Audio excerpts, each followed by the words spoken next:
আজ 21শে October, circuit house, Nilphamari. আজকে আমার চাকরিগত কারণে একবার ছিলাম এখানে,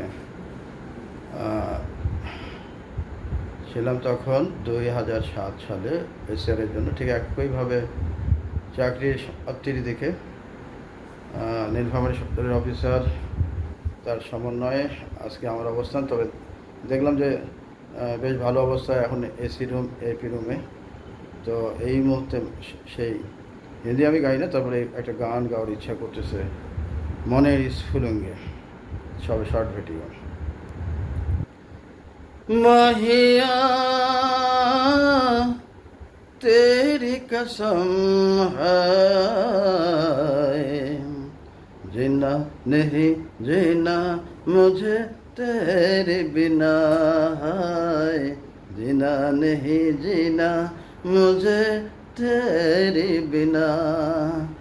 माहिया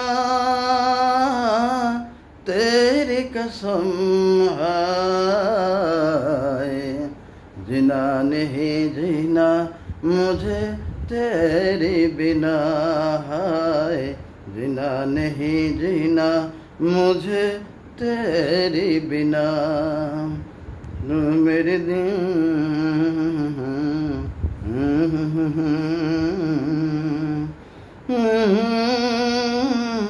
तेरी कसम है,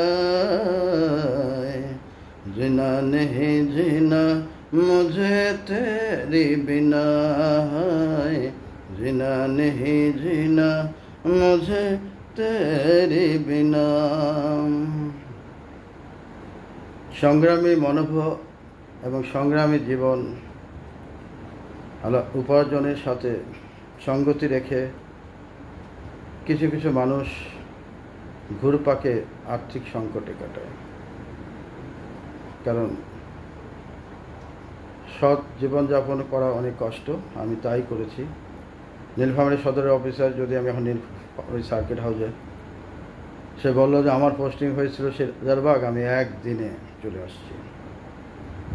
বললাম যে কত টাকা দিচ্ছ, সেটা তার ব্যাপার। আমি আবু তাহের মোহাম্মদ কামরুল হাসান, হাওর, পাহাড়, দ্বীপ, সাগর, হাতিয়া, আলিকাদাম, রাঙ্গামাটি, কিন্তু কারো হাতে আপোষ করিনি। আমার স্বস্তি শান্তি বোঝাতে পারবো না। একদিকে হয়তো কেউ বলবে ফকিরি জীবন, গরিবী জীবন, ঘর বাড়ি নাই, তাতে কি হয়েছে? ঘর বাড়ির মালিক আল্লাহ, 3.5 হাত মাটি তো আছে। আর আরেকটা বিষয়, এই সঙ্গীতের সাথে সাথে আমার এই বক্তব্য মাধ্যমিক শিক্ষা অফিসার অ্যাক্টিং, সেটা হচ্ছে কিছু কিছু মানুষ আছে, তাদের অর্থবিত্ত সম্পদ আল্লাহ দিয়েছে, আরও দিক, কিন্তু তাদের মনটা অনেক ছোট হয়ে গেছে। কিন্তু যার অর্থবিত্ত নাই, তার মনটা অনেক বড় আল্লাহ করে রাখে। আমি আমার জীবদ্দশা যে অর্থবিত্তগুলো আমি ইচ্ছা করলে ঘর বাড়ি করা যেত, আমি এখনও ভাড়া বাড়িতে থাকি, যাতে ভাড়াটিয়াও একটু আর চোখে দেখে। তারপর আমার যে হিম্মত আছে, স্টেট বলে দিছি, ভাড়া কত আছে নেবেন, ক্ষয়ক্ষতি নেবেন, এই আপনার এইসব সুদের টাকা দিয়ে আমি বাড়ি করতে পারি নাই, তবে দুর্ব্যবহারগুলো আপনাকে ছাড় দেবো না। সেদিন থেকে ভাড়াটি অনেক সতর্ক হয়ে গেছে।